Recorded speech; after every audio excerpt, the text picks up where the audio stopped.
से शेयर खरीद ले तो सुबह उठोगे तो पता लगेगा सारे बैंक गौतम अडानी के पास चले गए। तो 49 तो पार्लियामेंट ने पास कर दिया और आपका जो जितना इंश्योरेंस है वो 100% एफडीआई को दे दिया, फॉरेन इन्वेस्टर को। तो इसका मतलब इंश्योरेंस खत्म। अब इंश्योरेंस के कर्मचारियों के पास क्या चारा रह गया? वो आएंगे हमारे साथ लड़ेंगे, मूवमेंट में आएंगे तो वो नौकरी खतरे में होगी।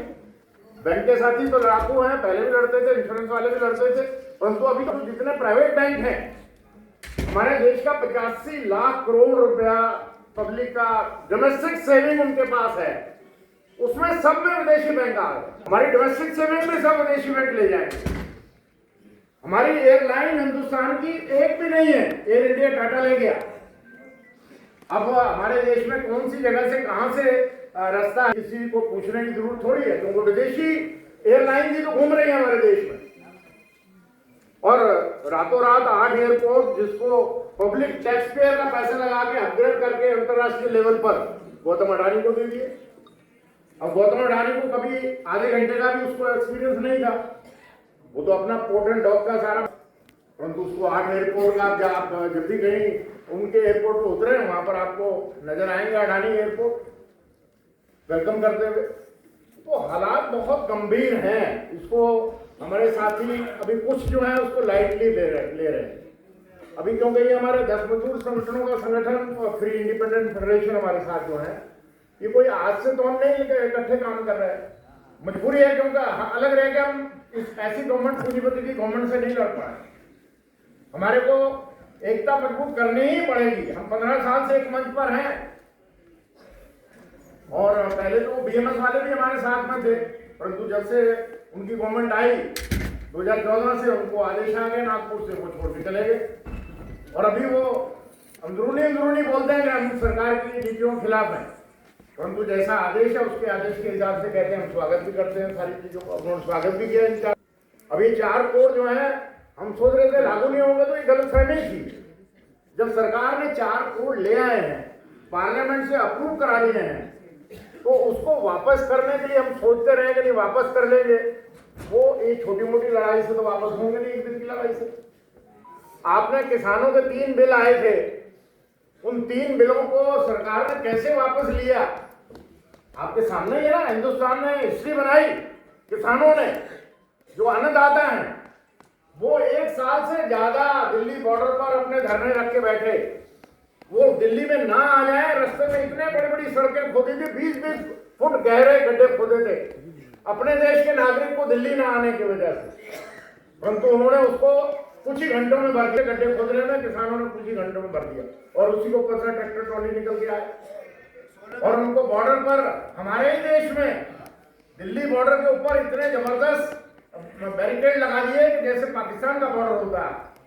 वो उस वक्त भी तो हमारे देश के नागरिक थे और अपनी जायज बातों के लिए लड़ रहे थे, जो आम नागरिक की बातें थी कि अगर कॉर्पोरेट फार्मिंग हो जाती तो जो आज आपको गेहूं मिल रही है वो तो 10 गुना महंगी हो जाए। और अगर मंडी गवर्नमेंट के पूंजीपतियों कंट्रोल में चली जाए, मंडियों को खत्म कर रहे थे, तो हमारी सारी जो हम खाते हैं, जो अन्नदाता उगाता है, उसकी कीमत बहुत बढ़ जाती। परंतु मैं उनको सैल्यूट करता हूं कि उन किसानों के ऊपर क्या कुछ नहीं हुआ, हम भूल ना जाए उस बात को। उनको कहा गया था कि ये खालिस्तानी है, ये आतंकवादी हैं, फिर कहा था कि इनको फॉरेन फंडिंग आ रही है। अब लोगों को ऐसा प्रचार टीवी कर रहा था, वहां पर दूध के साथ बादाम मिलते हैं, काजू मिलते हैं खाने को।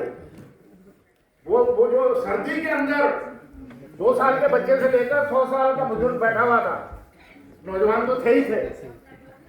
जब इतना देश के अंदर अत्याचार होने के बाद भी सरकार ने देखा कि जिस गांव से ट्रॉली खाने की भर के आ रही है, दूसरी ट्रॉली में डेड बॉडी जा रही है। 750 आदमियों ने शहादत दी है। मैं 50 साल से ट्रेड यूनियन में हूँ। हमारी ट्रेड यूनियन मूवमेंट के अंदर एक साथी के अगर चोट भी लग जाए तो मूवमेंट टूटने का कगार पे आ जाता है। वो 750 किसानों ने शहादत दी, तब जाकर सरकार ने मजबूर होकर उनको वापस लिया, परंतु अब फिर दोबारा ऐसी नीति ले आए जो उससे भी ज्यादा उनके खिलाफ है। तो सारा पूंजीपति सरकार के साथ है और सरकार जो है उसको पूंजीपतियों के हित में सारी पॉलिसी बना रही है।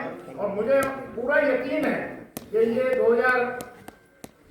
जो इनका अभी 29 तक ये रहेंगे पावर में, क्योंकि उनको पब्लिक से इलेक्टेड गवर्नमेंट को नीचे फेंकना वो तो नेपाल और श्रीलंका और बांग्लादेश में हो सकता है। हिंदुस्तान में तो बड़े हालात आपके सामने ही हैं कि लोगों को जात और धर्म के नाम से बांट रखा है, तो इसलिए वो नौबत हमारे देश में आएगी ऐसा मुझे संभव नहीं है। परंतु हमारे को लोगों को ये समझाना है कि अगर एक सेक्शन ऑफ द सोसाइटी पूरी तरह से भारत सरकार की नीतियों से मर रही है तो बारी हमारी भी आएगी। तो अभी बारी देखो साथियों, सारा डिफेंस कॉर्पोरेटाइज कर दिया है। जहां पर तो गोले बंदूक बनते हैं उनको कॉर्पोरेटाइज बन गया। नेक्स्ट स्टेप प्राइवेटाइजेशन का वो शुरू हो गया। गवर्नमेंट का पूरी पॉलिसी है, खुली पॉलिसी है, अंडरस्टैंड करो कि कोई भी जॉब रेगुलर नहीं रहेगी, सारी की सारी प्राइवेटाइज होंगी, किसी की जॉब सिक्योरिटी नहीं होगी और किसी का वेतन जो गवर्नमेंट ने अभी चौथा वेतन लाए हैं, national floor level minimum wage, उसको मालूम है पहले कितना इन्होंने 178 रुपए तय किया। जब ज्यादा हमने शोर मचाया तो उसको 204 रुपए कर दिया और सारी अखबारों में छुपवाया कि 34% वेज इंक्रीज इन इंडिया। और अभी हमारा देश का सरकार और हमारे लेबर मिनिस्टर जिनेवा में जाके बोल रहे हैं कि हमारे देश के अंदर 64% वो सोशल सिक्योरिटी दे दी हमने, दुनिया में कोई देश नहीं दे रहा। तो अब झूठ बोलने का भी कोई लिमिट होती है कि 64%। आप अगल बगल में अपने साथियों को पूछो कि भैया आपको बुढ़ापे का सहारा पेंशन जो कॉन्ट्रीब्यूटरी पेंशन है ईपीएफ 95 की अपनी जेब से 40 साल जो कंट्रीब्यूट करता है, उसकी मिनिमम पेंशन जब हमारी लास्ट हड़ताल डॉक्टर मनमोहन सिंह के टाइम पर हुई थी 300 से बढ़ाकर 1000 रुपया किया था और आज तक 1000 रुपये चल रही है। और वो 70 लाख रिटायर्ड पेंशनर्स पूरे देश में धरने में है पिछले 5 साल से। सरकार उनको जब वो वोट लेनी होती है तब उन पे हाथ रखते हैं, हेमा मालिनी ले जाकर उनको प्रधानमंत्री से मिला देती है और प्रधानमंत्री उनको वित्त मंत्री से मिला देता है। पिछले 10 साल से यही काम चल रहा है और अभी उनको आशा है कि शायद हमारी पेंशन बढ़ जाएगी। जो सरकार पेंशन आदमी ले रहे हैं उसको कम कर रहे हैं और जो दूसरों को बढ़ाने का जो सपना है हमारा, तो दोस्तों हालात बहुत खराब हैं। हम समय से बंधे हुए हैं और अगर हम अनुशासन नहीं रखेंगे तो फिर हमारी एका का कोई मतलब नहीं है। बोलने को मैं यहाँ पर 2 घंटे बोल सकता हूँ, हर लीडर बोल सकता है, ध्यान रखा है। परंतु हमने तय किया कि 10 मिनट से ज्यादा स्पीकर नहीं बोलेगा। तो लिहाजा मेरी आपसे अनुरोध है कि हमारा ये जो पेपर आपके सामने 10 मजदूर संगठनों ने बैठ के बनाया है, इसमें एक एक चीज लिखी है। अब 9 जुलाई की हड़ताल मैं डिटेल में नहीं जाना चाहूंगा। पहली दफा मैंने देखा कि कोल इंडिया के अंदर देखो पर्ची आ गई तो मेरे को आगे नहीं बढ़ना है और वहां पर कोल के अंदर 98% हड़ताल हुई है और मजदूर की वेज चोरी हो रही है। 32,000 रुपया कोल इंडस्ट्री के अंदर कोल माइनर के कॉन्ट्रैक्ट वर्कर को कोल इंडिया डालता है उसके बैंक में और मालिक ने उसका बैंक अकाउंट खोल रखा, उसका एटीएम अपने पास रखा है, 22,000 रुपया हर महीने निकालता है। अब ये देश है हमारा कि मजदूर जो कोले के अंदर कोला निकाल रहा अपनी जान को जोखिम में डालकर काम करता है, उसके महीने का वेतन 32,000 रुपये जो टैक्स पेयर के पैसे से उसके प्रॉफिट से 32,000 रुपये उसके बैंक में जाता है, 22,000 रुपया ठेकेदार निकाल लेता है। ये कोई मतलब आसान काम है? उसमें सब मिले हुए हैं।